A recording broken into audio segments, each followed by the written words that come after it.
Okay. Before we go back to Sfiras Ha'omer, I just want to mention a few things.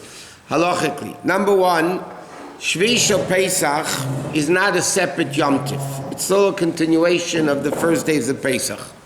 Unlike Shemini Atzeres, at the end of Sukkot, that we learn out it's a Chag B'fnei Atzmi, it's a separate Yom Tif. So therefore, Shemini Atzeres, by Sukkot, you make a Shechianu on the last days. But because Pesach is one continuation, the Shvish of Pesach is not a separate Yom Tif, so therefore we don't make a Shechianu tomorrow night, not by candle lighting and not by Kiddush. There's no Shechianu. And then I also want to remind everybody that the second day, so it's Shabbos and Yom Tif, Vaad Rabbonim Shabbos v'shal Yom Tif, and the Kiddush is a Yom Tif Kiddush with Shabbos additions, no Shechianu.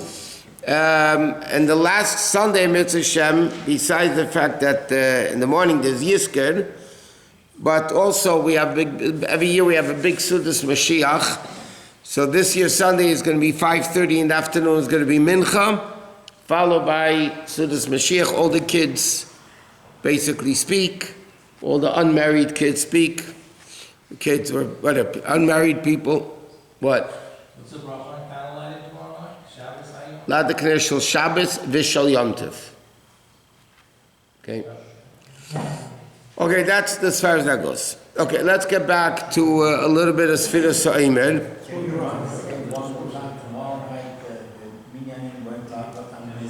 We'll announce that later, but the first minyan tomorrow night is 6.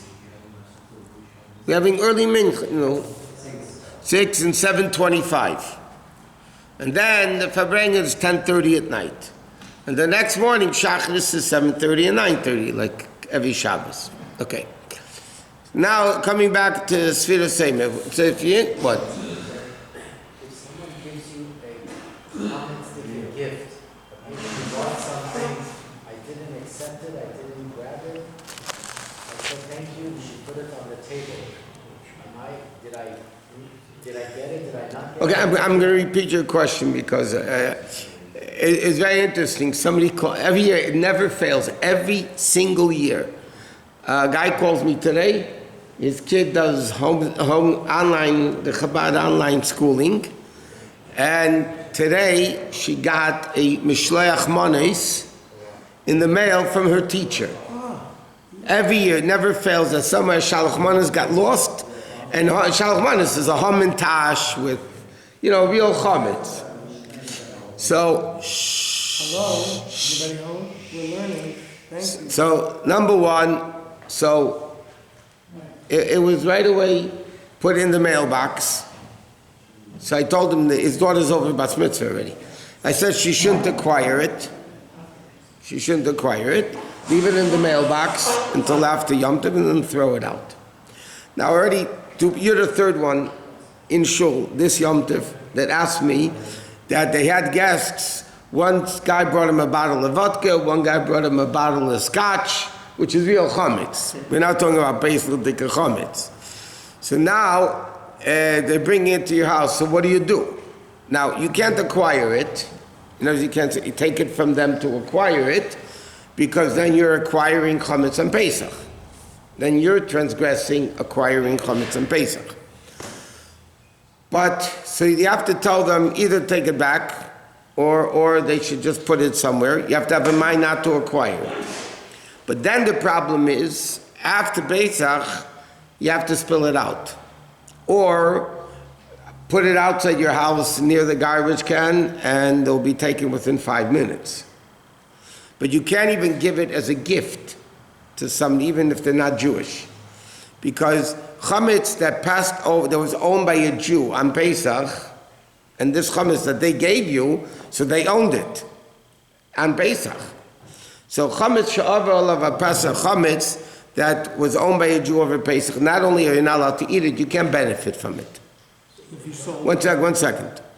That person didn't sell the chametz. If they sold the chametz, they're not going to bring you a bottle of bourbon or scotch. That doesn't apply, right? If a person sold it, he finds chametz in the house. No, if you find chametz in the house, you sold, you just put it away with the chametz. But here we're saying that person, no. Now, why can't I give it as a gift to a non-Jewish person? Because giving a gift, the Gemara says, is also called benefit. Why? When you give somebody a gift, it creates a relationship. It creates good feelings between the two people, which is called halachically benefit. So therefore, again, you can't give it to any particular person. But if you just put it outside your house, you don't know who's taking it, so then you're not benefiting from it because, what? This was in the office of patients. Sometimes patients bring like a box of chocolate, whatever, and Yeah. they put them in the lunchroom in the stand. I didn't say As long as you don't acquire it and you mentally, no, physically, I didn't grab it. mentally you didn't acquire it, so it's there. And then the guy brought it, the guy can eat it. I mean, yeah, but you never acquired it. The patient that brought is a Jew or a guy? Okay, so a guy brought a present to a guy. I mean, that's not so bad. But the problem is, if a Jew brings you chametz on Pesach, then you can't benefit from it. So it's a problem. You can't even give it as a gift afterwards. Even to a person you don't know. That's what I said. You just put it. No, that still creates a relationship. You have to put it down. Somebody takes it. You don't know who took it, and they don't know who gave it, and that's it. Okay, now there's a few interesting things about coming back to Sfiras Omer. Now, when we say Hayom Yom Echad Lo Omer, some people say Yom Echad Bo Omer. The two versions in the Sidurim. So, al pi Kabbalah, you say Lo Omer. But what's interesting, when we speak about Lag Bo Omer, we should, in L'chayre, the way we say Lo Omer, we should say Lag Lo Omer. Yet the Yom Tov is called Lag Bo Omer. Why is it called Lag Bo Omer if we say the text is, we say Lo Omer, not Bo Omer? So the Rebbe writes in a letter, there's one of the reasons he says is because Lag Bo Omer, Lamed Gimel Bo Omer, is the numerical value of Moshe, 345, who Rashbi, the Shimon Yechoy, was the neshama of Moshe Rabbeinu, it says in Kabbalah. So therefore, because it has to do with Moshe Rabbeinu, so we say Lag Bo Omer instead of Lag Lo Omer. But either way, you still fulfilled your obligation. Whether you say Lo Omer, Bo Omer, you still fulfilled your obligation. Now there's another question. What happens if a kid becomes bar mitzvah during the Omer? Okay? Can he continue counting? So you have to understand like this. As a kid, he's not obligated in the mitzvah. He was counting as chinuch, which is midrabanan, right? Or anyway, nowadays midrabanan. The question is, let's say he's bar mitzvah on the 15th day of the Omer. That means the first 14 days, he counted not being obligated in it. Now he became obligated in it. So is he allowed to? So now the question is, can he continue counting with the bracha? Because it's like he missed 14 days because he wasn't obligated in the mitzvah. So then, or a bigger shaila is, because there's a difference in halacha between the two situations, if somebody converts to Yiddishkeit during the Omer. In the middle of the Omer, he became a ger tzedek. So then, the first 14 days, he counted as a guy. Even if he counted, but he was a non-Jew, wasn't obligated. Now, he became a ger, now he became a Jew, now he has a chiyuv to start, but now he's starting in the middle. So the halacha is, as far as the kid goes, the fact that he counted before as a kid, he can continue counting with the bracha. But again, the halacha is he can't.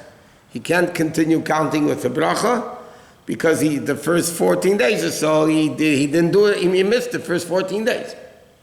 So he wouldn't be able to, it's not an interesting concept of what is he able to do. He can say without a bracha, that's for sure. Yeah. We're talking about though with the bracha, because then now he's not obligated. I mean, Is the mitzvah, isn't the mitzvah the counting? the mitzvah is the counting, but that's only if you're obligated in the counting. But I'm saying, like the bracha, if you don't say the blessing, you still can fulfill the Correct. The only question is, can he continue counting with the bracha? That's the only question. Same thing with the kid. So he's still obligated to count once he converts? Once he converts, he's still obligated to count because, like we discussed the first day, there's two opinions if every day is a separate mitzvah or it's one long mitzvah. So because there are opinions that say every day is a separate mitzvah, so he has to count for the rest of the... Technically, if you hold it's one long mitzvah, then there's no reason for him to count. But anyway, the din is he continues counting without a bracha. The whole question is, can he make a bracha? And that he can't. But a kid who was counting before bar mitzvah and became, which is very common, and kids have birthdays during the Omer, become bar mitzvah during the Omer, so then they can continue counting. Bar mitzvah boy before he becomes bar mitzvah, let's say a month before, whatever. No. Does he say it with a bracha? Yeah, kids 5 years old say it with a bracha. No, I mean, it's as far as chinuch. Chinuch, but chinuch is not a biblical, you're not obligated. Oh. Yeah. So what if the kid becomes bar mitzvah but missed a day and then said it in the morning, so he didn't say the bracha, so he doesn't say it anymore? Then became bar mitzvah. No, but then it's like if you missed a night and you said during the day, you continue counting with the bracha. So what if So- he missed a day completely? You missed the day completely, then you would have to count. Oh, you mean, And he becomes bar mitzvah. and then he becomes bar mitzvah. So that's a whole interesting question. What happens if a kid, they talk about this, what happens, what happens if the kid missed? So then there are many opinions that say the kid can continue counting with the bracha because it's all for chinuch anyway. And you're teaching it to do Sfiras Omer with the bracha. So that wouldn't be as bad as another case. Another very interesting thing we discuss every year, and this is relevant because I just had that call today about somebody doing this, and that is, what happens if somebody goes all across the international date line? What happened, what? If you go across the international date line. Now, when you go across the international date line to China or to Australia or any of those places, so if you're going this way, you lose a day, you come back, you gain a day. Okay? So now, you lost a day counting, you went from here to Australia, so now you lost a day. So what do? They're a day ahead of us. Okay? So you're let's say up to day 14, but they're already counting day 15 because they're a day ahead of us. So what do?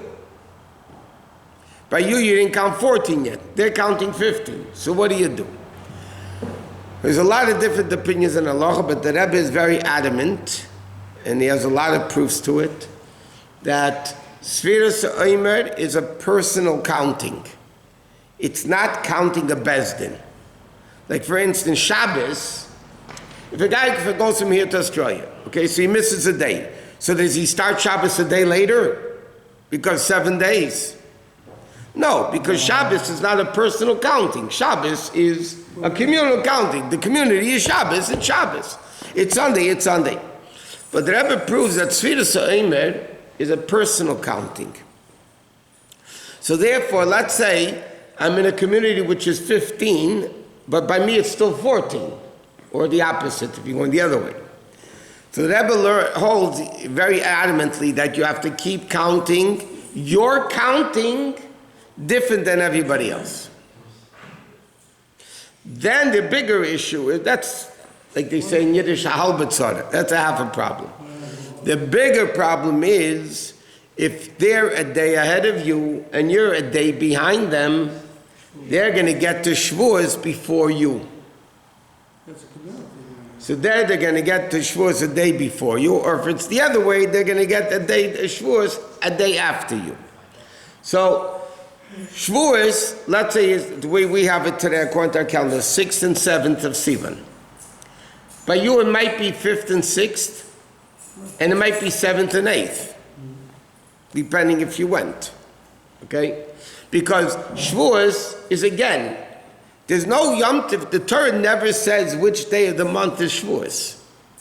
The Torah says on the second day of Pesach, you count 49 days, and the 50th day is Shavuos.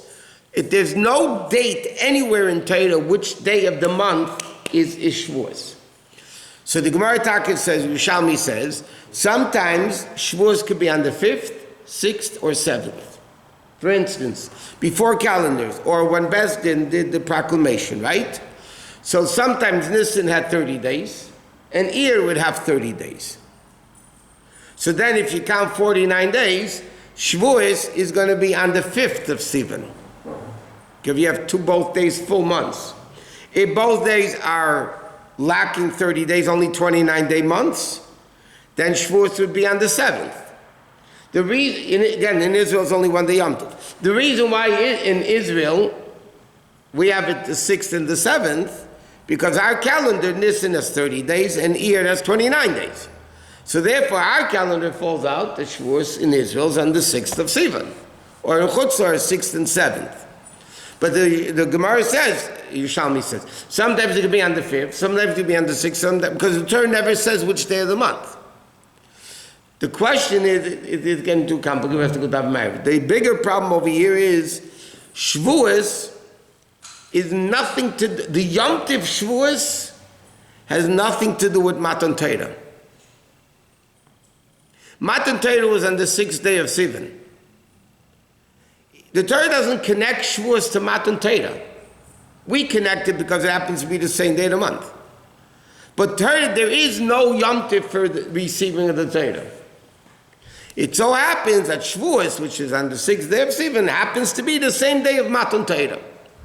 But what happens in those days, if the Shavuos was celebrated on the 5th of Sivan, they did not say Zman Matan Torah Seinu in davening, because it wasn't. Matan Torah was not in the 5th.